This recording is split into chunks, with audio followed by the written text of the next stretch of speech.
We've got Chief Dan Ulasi here with us to give us his perspective on things. Thank you for coming on this morning. My pleasure. Well, let me ask, last time out, we knew you as a member, a former chairman of PDP in Anambra State until last week. Are you still a member? I resigned about a week ago. From the PDP? From the PDP. And I have no intention of joining any other party. But I'll support whatever candidate or whoever I think will have a developmental effect on my state. So what party are you in? I'm not, that's what I just said, I'm in no party. No party? But I'm just supporting the governor of Anambra State because of his antecedents and what he's doing for our You're people. supporting the current governor? Yes, I'm supporting the current governor. But you heard that the PDP just left here. He says, well, contrary to what a lot of people believe that is going on, is just in the media, and there's really nothing on ground, no continuity to show for it. Well, you know, J.J. Martin is a very close friend of mine. Very close, and when I say very close... You all seem to be friends. Yes, in politics. Because most of them have followed me politically for a very long time. And I find it difficult to be personal because I've never... There's no reason why I should be personal. Yesterday I had a program on AIT. And it was surprising to me that by 12 midnight I received more than 500 calls. If I give you my phone, the number of texts that came in from very distinguished citizens of Anambra State thanking me for at least shaping their view of what they're going to do. And amongst those callers was Peter Obi. He called me about 5 times yesterday. And on the 5th one, I answered him. He said, Oga, I thought we're in good terms, we have settled. I said, I have no problem with you. But Peter, I want to take you back to 12 years ago. And he kept quiet on telephone. I said, 12 years ago, you won a mandate in Anambra State, and it was stolen from you. And then I was chairman of PDP. We had a disagreement in government with Ngige, who was then governor. And I said, no. I had a press conference to say that you won the election.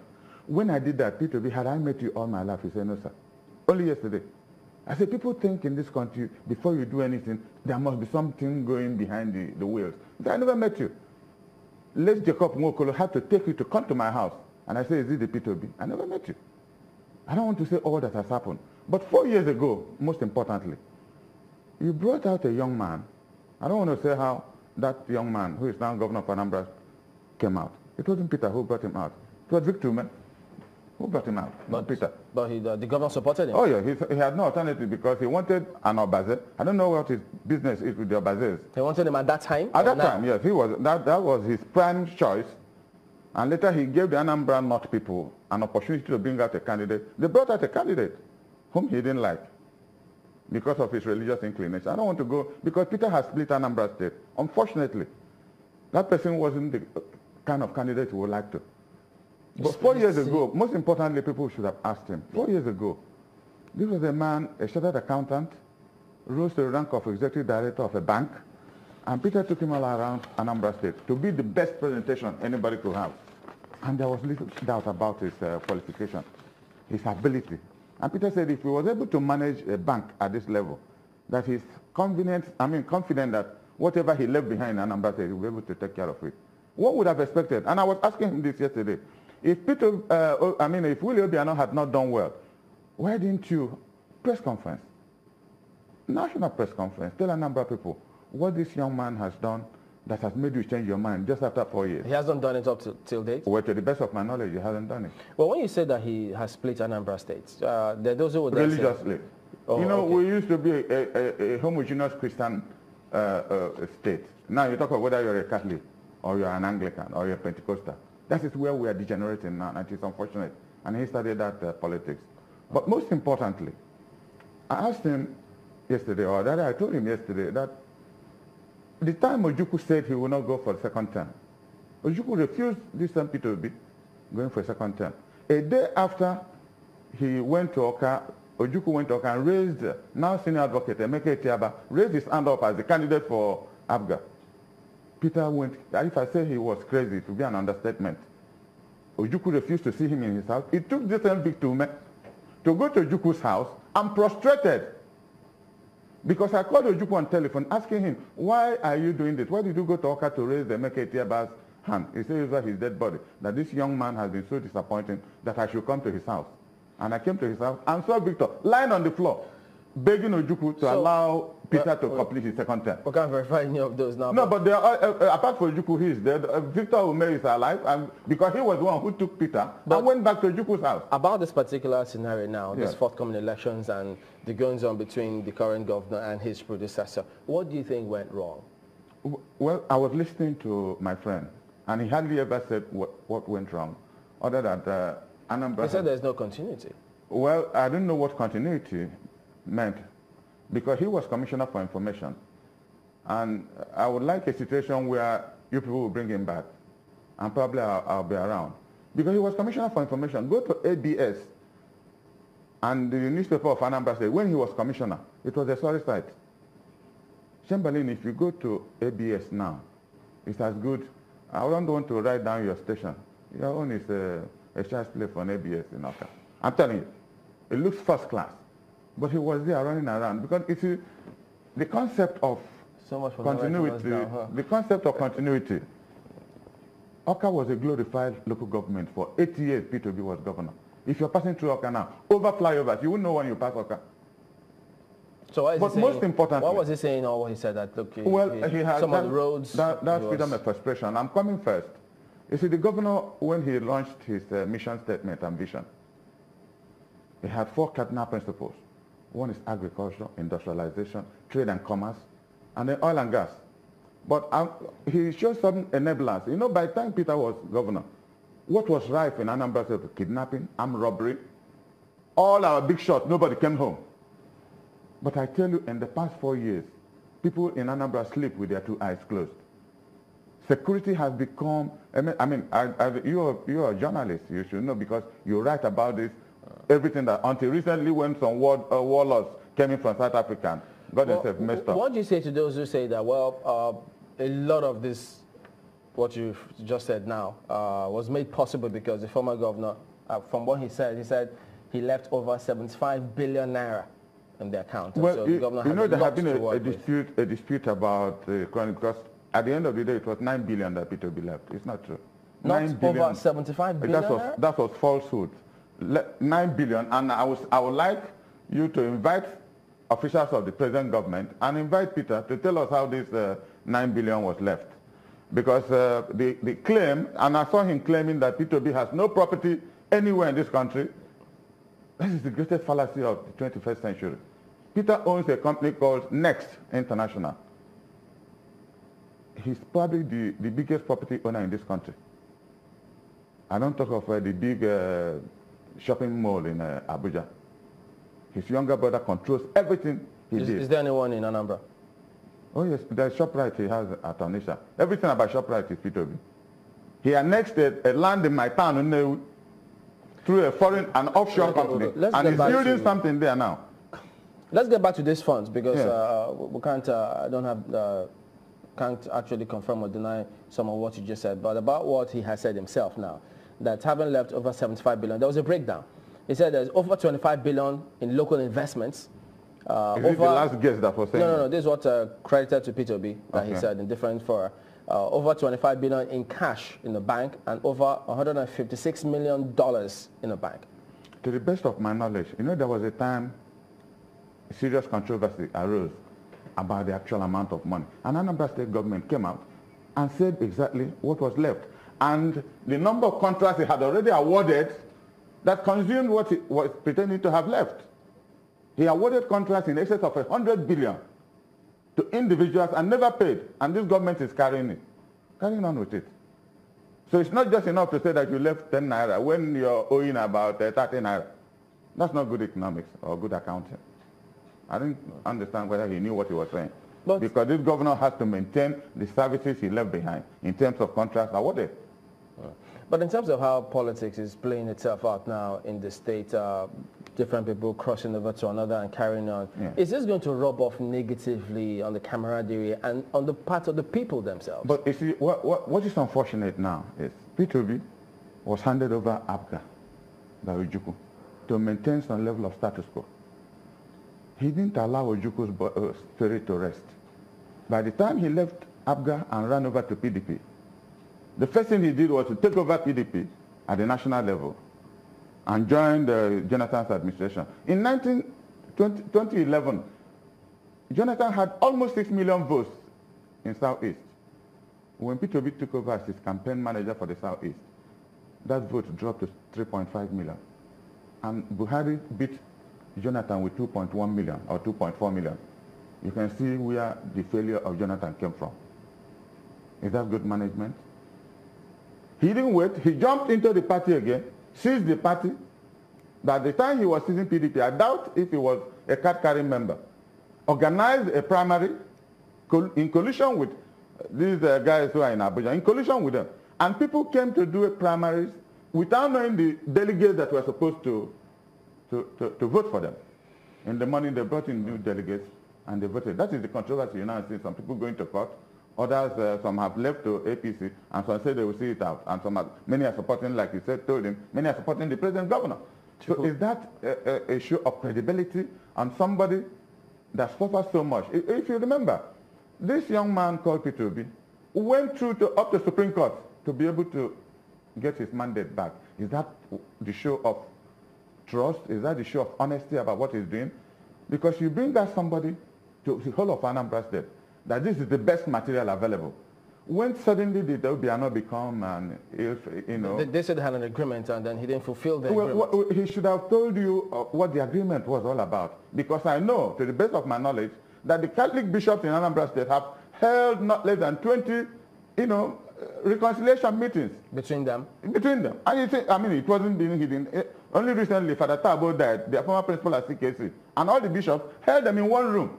They embraced themselves and they were shown live on television and newspaper. Why doesn't it seem to be working? Well, because they had an agreement there and the governor kept his own part of the agreement and Peter Obi reneged. What was this agreement? You seem to know about it. I know there's an agreement, but it's a sorry story to tell. Because when you help somebody, he was quoting an amount of money. He said that he was expecting, you can see how dishonest somebody could be. He said that is how much they spent. No. He said they spent 7 billion. That he said it himself as the campaign manager. He didn't tell anybody how the 7 billion, what was this 7 billion? How did it come about? Who and who donated? He would have at least pointed one or two examples, because 7 billion is not 7 naira. It's a whole lot of money. He's not talking about 7 million, 7 billion naira. So thank God that he admitted that they spent that kind of money. And that is the money Peter Obi said if this governor does not pay, he will bring him down. I swore that he will bring him down. Yeah, but he has denied that, saying that. Look, well, he can deny. He said if he left, part of that statement I read to you, the other part I read, yes, that if he left over 75 billion naira in an account, if he wanted that much 7 billion, he would have just simply taken it off and then he wouldn't take it. It's not his father's private account. Because the money he's now demanding, he's pretending that it was his personal money he put into making governor. But when Obiano was running for governor, a lot of banks, his colleagues in banks, raised more than 2 billion naira. Huh. You've been the PDP chairman. Yes. You've been in politics for a long while. Is this the practice when people are maybe bringing successors or getting into partnerships or anything? They usually have this kind of agreements to the detriment of the people or the finances of the state? Is that what happens? It is not. It's not normal. Gige saw a little portion of it. That was what led to the near kidnap attempt. That's how I was governor. I was chairman of the party. Was this part of the reason? Well, is it because you see that some parties are private owned? Private owned? Yes, some parties are private owned in terms of sponsorship, because see who beats the drum, tells the dancer what he's going to dance. So once somebody puts in, that is again the problem. If somebody says he put in about 7 billion, his campaign manager claims here that they put in 7 billion. You would have asked him what was the source of this 7 billion. That is the genesis of the problem in Anambra State. That if governor does not pay back 7, and the governor said... Well, he said the previous ones were individual donations, so this one... That's a simple language for a defense, individual. Tell me how many people will donate money to the extent of 7 billion? Who and who? But at the end of the day, how do you see... What happened was that he demanded for this. And the governor said, no, yes, Peter demanded for that. And the governor said, I cannot pay this because it's not easy for me to pay. How do I do that? Go to Omambala River. The longest bridge in Southeast was built by this governor. At what point was this demand? Before the elections? Because the crisis started under 6 months after he became governor. So there was an agreement. The governor agreed that he would try to do something. And he was doing something. Let them not push me to open up. And the governor was doing something, but said that the agreement he had to liquidate whatever he agreed to pay was too much in terms of, because of the economic situation in the country. And Peter said no.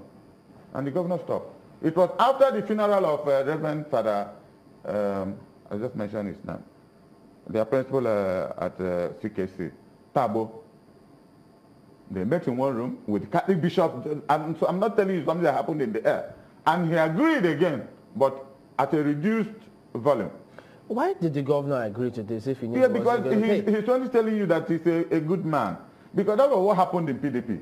No, but when was the money going to come from? When Ngige was made governor, he signed a lot of documents. Unfortunately, not only did he sign documents, they took him to one place in Okija where he had to pass through dead bodies as an oath taking.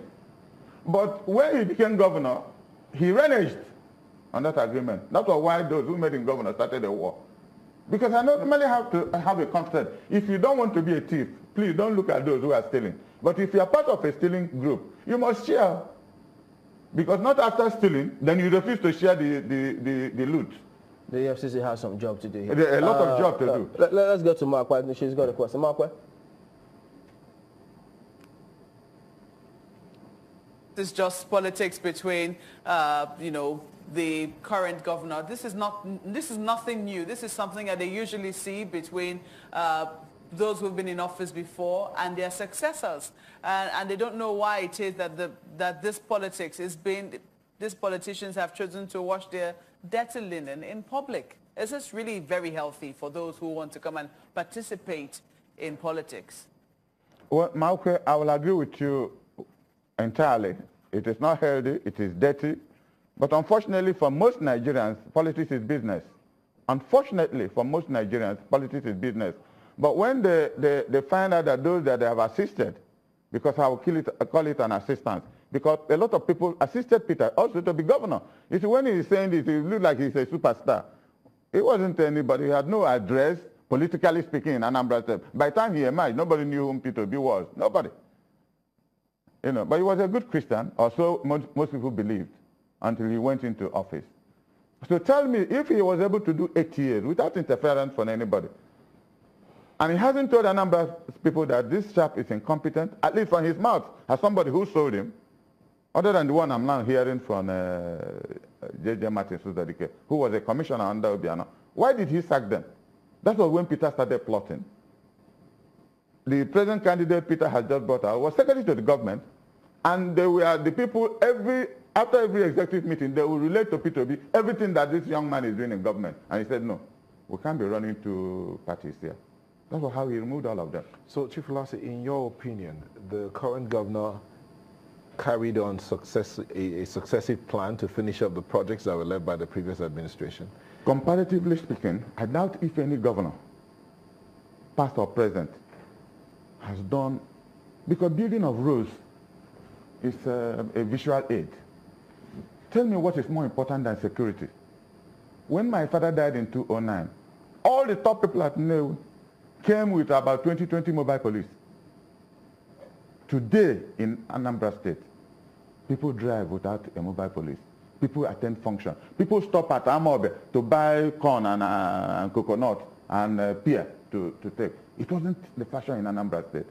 If that is the only success this governor has done, he will go for a third term. I am telling you. Because you people in the press knew what was happening in Anambra. It was kidnapping, armed robbery. There was no other news that we were noted with.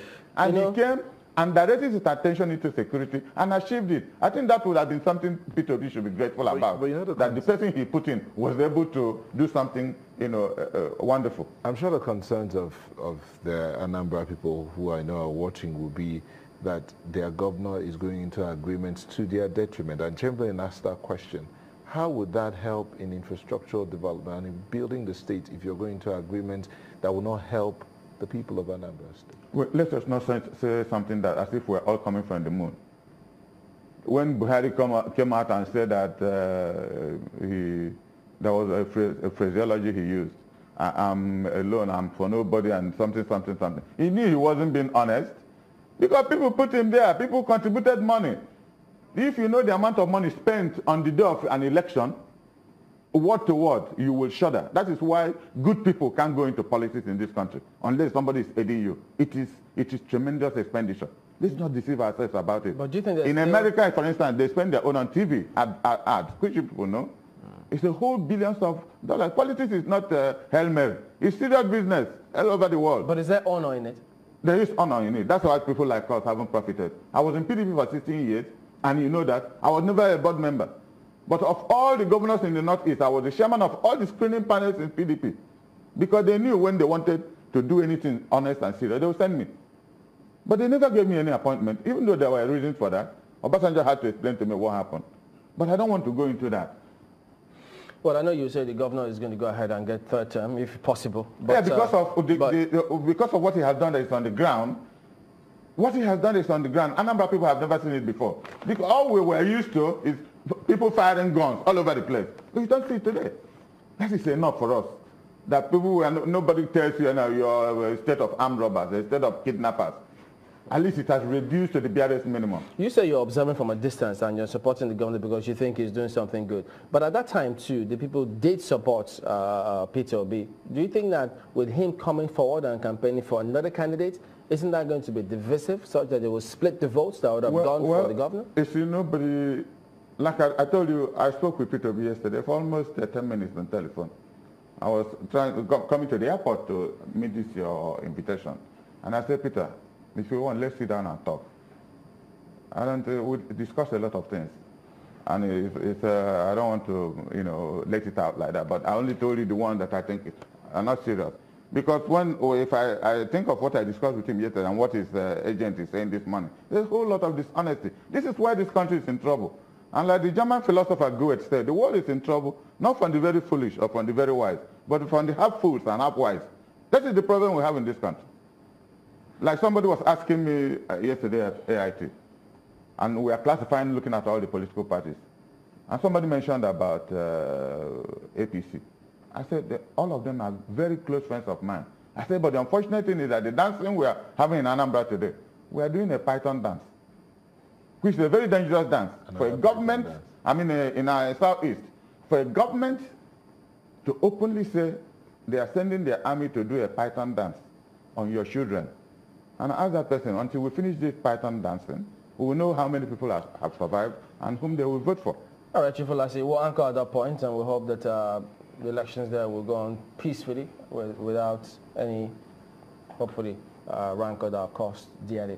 Chief Dan Olassie, we appreciate you talking to us this morning. My pleasure. Thanks for inviting me. Let's hand over to Mark now. She'll take another perspective.